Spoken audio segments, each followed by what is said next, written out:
Potok Krka zaradi zaraščenosti poplavlja, ministrstvo ščiti gnezda ptic. Mariborski dijaki že sedli v šolske klopi. Mladi iz obmejnih občin so se družili ob športu.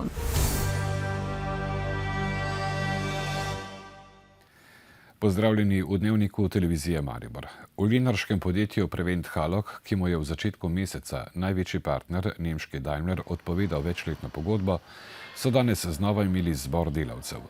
Vodstvo naj bi jim po naših informacijah povedalo, da se še vedno dogovarjajo z nekdanjim partnerjem za nadaljevanje poslov, a naj bi bilo za to zelo malo možnosti.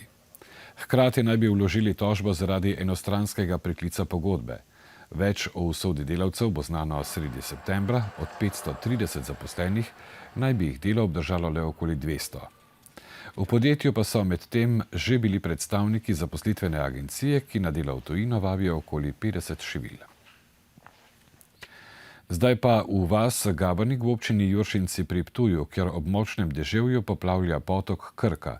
Letošnje mokro poletje je potok, ki teče ob naselju, večkrat prestopil bregove in se razlil po okolici, prejšnji teden se je to zgodilo kar dvakrat. Struga je namreč zaraščena z rogozom, ki pa ga spomladi in poleti, ko gnezdijo ptice, ne smejo odstranjevati. Ob močnejšem deževju potok Krka tako poplavi 3 domačije v vasi Gabornik. Voda zalije tudi tamkajšnji gasilski dom. Vaščani zato ob vsakem deževju zaskrbljeno pogledujejo proti strugi. To je nenormalno, te vode ne reš niti vstaviti. In to je v roku pol ure, ta mala struga reke poplavljena na višino do kolen. V petek, dan po zadnji poplavi, so strugo le začeli čistiti. Kot odgovarjajo z Ministrstva za kmetijstvo in okolje, jim je prej to prepovedoval zakon o divjadi in lovstvu, saj se med 1. marcem in 1. avgustom v času gnezdanja ptic košnja ne sme izvajati. Ptice so zdaj pomembne za nas, ni pomembno vaščan, pa voda, ki mu prodre notri v bajto, ampak ptice. Zdaj ptic pa tu, koliko jaz vidim, ni. Krka je prvič poplavila pred 4 leti. Takrat so strugo tudi poglobili. Pa je bilo v redu, potem 3-4 leta. Sedaj pa, ko se je ta rogus malo razrasto, pa malo slabše zdržavanje je, pa enkrat letno se kosi. To je malo problem. Potem pa to zaraste, pa vodo stavlja. Občina tukaj samo opozarja koncesionarja VGP Ptuj, da sprotno urejuje ta vodotok. Do poplav prihaja predvsem zato, ker vodotok ni urejen, torej ni pokošen. Neočiščeni melioracijski jarki in potoki ne samo zaradi naravovarstvenih ovir, ampak tudi malomarnosti pristojnih težave povzročajo marsikje po Sloveniji. Ponekod voda poleg hiš ogroža tudi kmetijske pridelke. Družba za avtoceste je danes dobila gradbeno dovoljenje za gradnjo prve etape avtocestnega odseka od Dražencev do mejnega prehoda Gruškovje, ki kot edini še manjka na podravski avtocesti do Hrvaške. Dars je zahteval za pridobitev gradbenega dovoljenja za nekaj več kot 13 km avtoceste vložil maja. Razpis za izbor izvajalca gradbenih del bo objavljen predvidoma v začetku septembra. Večina slovenskih učencev in dijakov ta teden uživa še v zadnjih počitniških dneh. Na mariborski drugi gimnaziji, eni najzahtevnejših srednjih šol v državi, pa se je za 2 razreda pouk začel že včeraj. V šolske klopi so že sedli dijaki športnih razredov, ki tako opravijo obveznosti, za katere med šolskim letom ni časa. Na srečo pa ne gre za zahtevne ure matematike, fizike ali jezikov, pač pa za likovno in glasbeno vzgojo. Da dijakom športnih oddelkov mariborske druge gimnazije med šolskim letom predmetnika ne obremenijo preveč, že nekaj let s poukom začnejo že zadnji teden v avgustu. To je pravzaprav bolj takšno ustvarjalno preživljanje zadnjega tedna počitnic. V bistvu likovno ustvarjajo, glasbeni pouk imajo, tako da zagotovo ne trpijo. Ni naporno, saj likovna te sprošča, lahko imamo glasbo, se po dolgem času vidimo, tako da ni naporno. Ne, v bistvu meni to ni ravno všeč, ampak se moramo sprijazniti s tem. Niti ne, zabavno je tako, kako se to reče? Sproščujoče. Dijaki športniki tako ta teden šolo obiskujejo za 4 ure na dan, kar je vseeno mnogo manj kot med šolskim letom. Takrat jih čakajo še številne športne obveznosti, ki večini vzamejo najmanj 4 ure dnevno. Sproti to vse gre, Vsi sem tako že navajen, že od malega, pa pač gre nekako, Včasih je malo naporno, ampak že potrpeti treba, ne. Ja, včasih je težko, ampak vse gre, če hočeš. Predvsem ustna spraševanja, pa testi po tekmah, po vikendih, ko moraš priti v šolo pa pisati teste, to mislim, da je najtežje. Sicer pa se že v ponedeljek zaključujejo brezskrbni počitniški dnevi za dobrih 63.000 slovenskih dijakinj in dijakov, a bodo v prvih počitnicah v novem šolskem letu uživali že čez 2 meseca. Na nogometnem stadionu v občini Videm pri Ptuju že 7. leto zapored poteka tako imenovana zabavna šola nogometa. V igrah z žogo, badmintonu in borilnih veščinah se preizkuša 100 slovenskih in prav toliko hrvaških otrok. Pobuda hrvaških obmejnih občin Bednja in Lepoglava, da bi se otroci ob meji družili, zabavali in spoznavali sosede, se je dobro prijela tudi na slovenski strani. En obisk je dovolj, da te zasvoji. Zabavna šola nogometa namreč. Prije 3 godine kad sam bil zadnji put, onda sam upoznao sve prijatelje i tak se dogovaramo da budemo svaku godinu došli. Prvič na šoli nogometa? Ne, tretjič. Zakaj pa prihajaš? Zato, ker mi je fajn. Igrati nogomet? Ja. Druženje s prijatelji? Druženje s prijateljem in nogomet. Pa ne znam, činilo se zanimljivo, istina nisam neki sportski tip, ali ajde ono. En prijatelj mi je povedal, da je fajn, pa sem pač šel trenirati. In je fajn? Od drugog razreda hodim. Zašto? Pa jer je zabavno. Zabavno je? Ja. Inače treniraš nogomet? Da. Pa svi ste sami sportaši. Kako pa? Rad igraš nogomet? Ja. Tvoj najljubši vzornik? Nogometni? Neymar. Neymar? Ampak frizura pa ni njegova? Ne. Mami ne pusti? Ne. Svi voli doći. Pa daleč od tega, da bi igrali le nogomet, otroci spoznavajo številne športne zvrsti, tudi borilne. Šolo padanja, to je pri nogometu še kako koristno. Padec naprej, padec na stran, padec nazaj, da se športnik ne poškoduje. Slovenskim osnovnošolcem iz Vidma so se letos prvič pridružili še šolarji iz Cirkolan. Poleg tega, da se družijo, uživajo, dobijo ogromno znanj, razgibajo se. Smo toliko bolj veseli, če se to dogaja preko meja, kajti nogomet ne pozna občinskih ali državnih meja. 3 dni bodo mladi žogo brcali v Sloveniji, nato pa se bodo za 2 dni preselili še na hrvaška igrišča. Preko sporta možemo naći mnoge zajednične točke koje možemo dalje surađivati u kulturi, što smo rekli, u sportu, naravno i gospodarstvu. Na nama je da to iskoristimo. Ob vsem naštetem, kar šport da mladim, ne gre pozabiti na dejstvo, da je enako v vseh jezikih in da sporazumevanje udeležencev zabavne šole nogometa, ki se slovenščine ali hrvaščine ne učijo, sploh ni težava. Niti prijateljstva se ob žogi stkejo jeziko navkljub. V nadaljevanju dnevnika še pregled drugega pomembnejšega dogajanja v Sloveniji. Osumljeni petkovega umora policista v Litiji je bil danes odpuščen iz zdravstvene oskrbe, prevzeli so ga policisti. V prihodnjih dneh ga bodo v dogovoru z okrožnim državnim tožilstvom v Ljubljani privedli k preiskovalnemu sodniku. Kazensko ga bodo ovadili zaradi kaznivega dejanja umora po 116. členu Kazenskega zakonika. Osumljenemu po tem členu Kazenskega zakonika grozi najmanj 15 let zapora. Miro Cerar, ki so ga poslanci včeraj izglasovali za novega mandatarja, nadaljuje sestavljanje ministrske ekipe. V novi vladi naj bi bilo več ministrstev kot do zdaj, in sicer 15. Spremembe zakona o vladi, ki so za to potrebne, bodo obravnavali na izredni seji, ki jo bo sklical kolegij predsednika državnega zbora. Bo pa Cerar morda že danes, kot je dejal po izvolitvi, navezal stik s prihodnjim predsednikom Evropske komisije Jeanom-Claudom Junckerjem. Zanima ga, kako Juncker gleda na postopek izbire slovenskih kandidatov za evropskega komisarja. Slovenske železnice pri izplačevanju plač nekaterim direktorjem med letoma 2010 in 2012 niso ravnale gospodarno. Med drugim so takratnemu generalnemu direktorju Goranu Brankoviču in delavskemu direktorju Albertu Pavliču izplačevali previsoke plače in dodatke. Sporne pa so tudi nagrade in odpravnine, je ugotovilo Računsko sodišče. Skupaj je bilo različnim direktorjem na železnicah neupravičeno izplačanih skoraj 120 tisoč evrov bruto.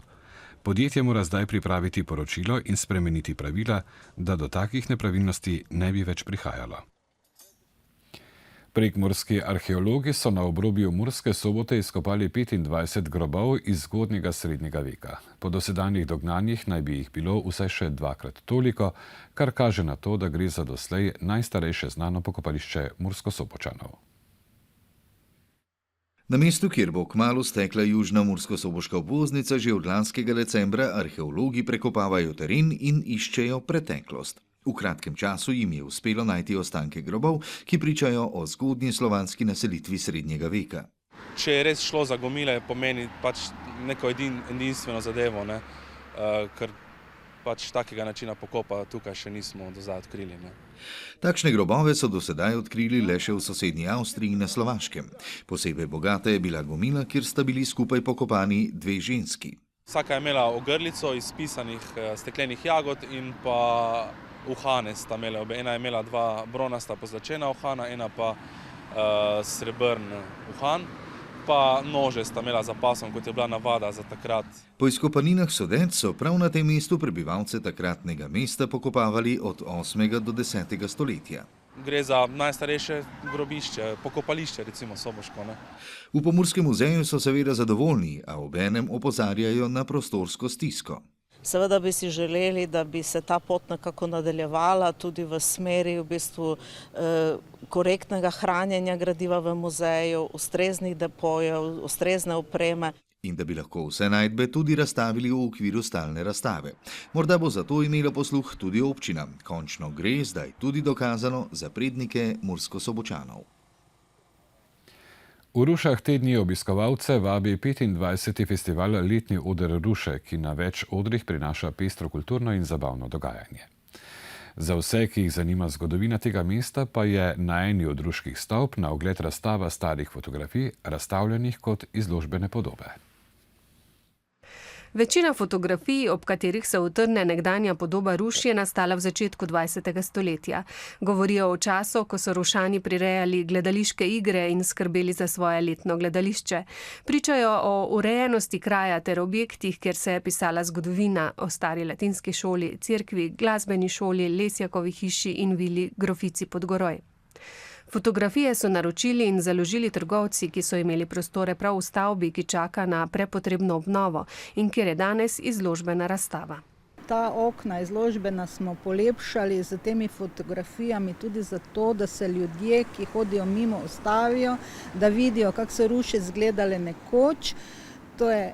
To je eno, drugo pa, da potem tudi ljudi spodbujamo za obnovo fasad in pa da težijo, da se ne spreminja bistveno ta center Ruš. Črno-bele fotografije, ki jih Rušani še hranijo v albumih, predalih in škatlah, so dragocen dokument, do katerega pa je težko priti. Zato zbirka starih fotografij, ki so jo zasnovali pred leti, nastaja počasi. To čez leta zbiram, zbirka se veča.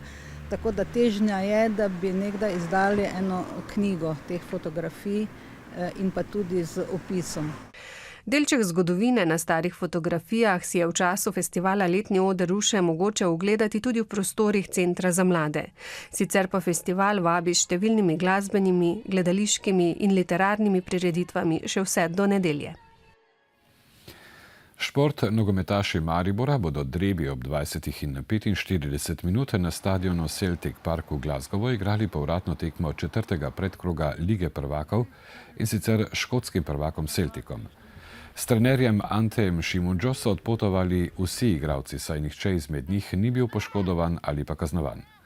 Prva tekma se je v Ljudskem vrtu končala z 1:1.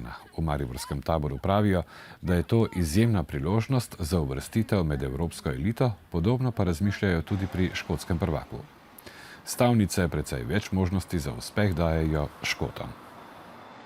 Se morajo pripraviti na to, da bo zelo fizična tekma, da bo ogromno dvoboja, ogromno teka, ogromno žrtvovanja za vsakega posameznika in tukaj moramo biti zelo visoki obenem pa imeti čim več igralcev v top formi oziroma v dnevni formi, katero si želimo.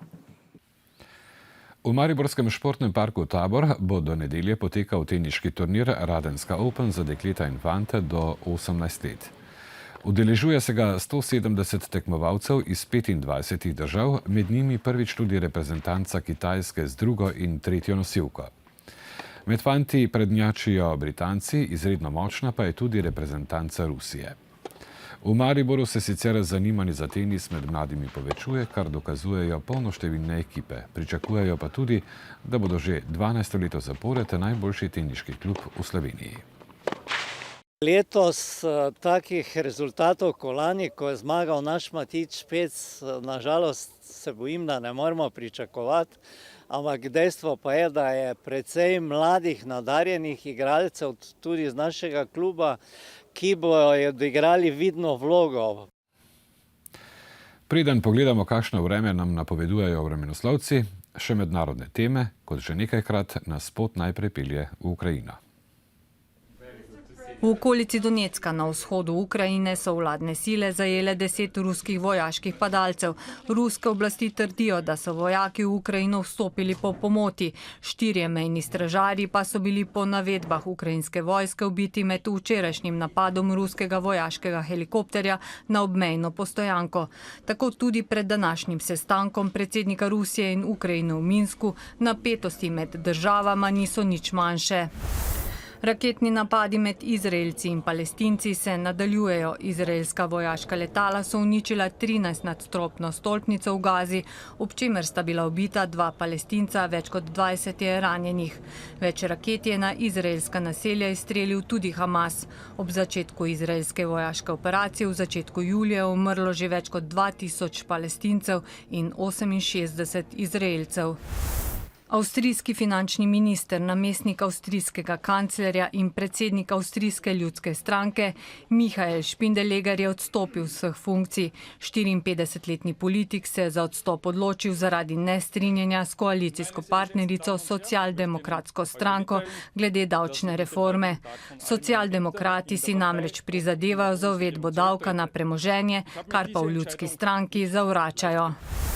Severni del Južnega Sudana so po večdnevnem dežju zajele poplave. Pod vodo so tudi začasna bivališča. Več kot 40 000 ljudi v taborišču Organizacije Združenih narodov za pomoč beguncem v mestu Bentiju. Begunci so se v taborišče zatekli zaradi spopadov, ki divjajo po državi. In še vreme, jutri dopoldne bo oblačno, občasno bo deževalo. Predvsem na jugu bodo tudi nevihte. Popoldne bo spremenljivo oblačno, pojavljale se bodo krajevne plohe in posamezne nevihte. Najnižje jutranje temperature bodo od 13 do 17, na Primorskem okoli 19, najvišje dnevne od 16 do 21, na Primorskem do 26 stopinj Celzija. Spremljali ste Dnevnik televizije Maribor, nasvidenje čez 1,5 ure.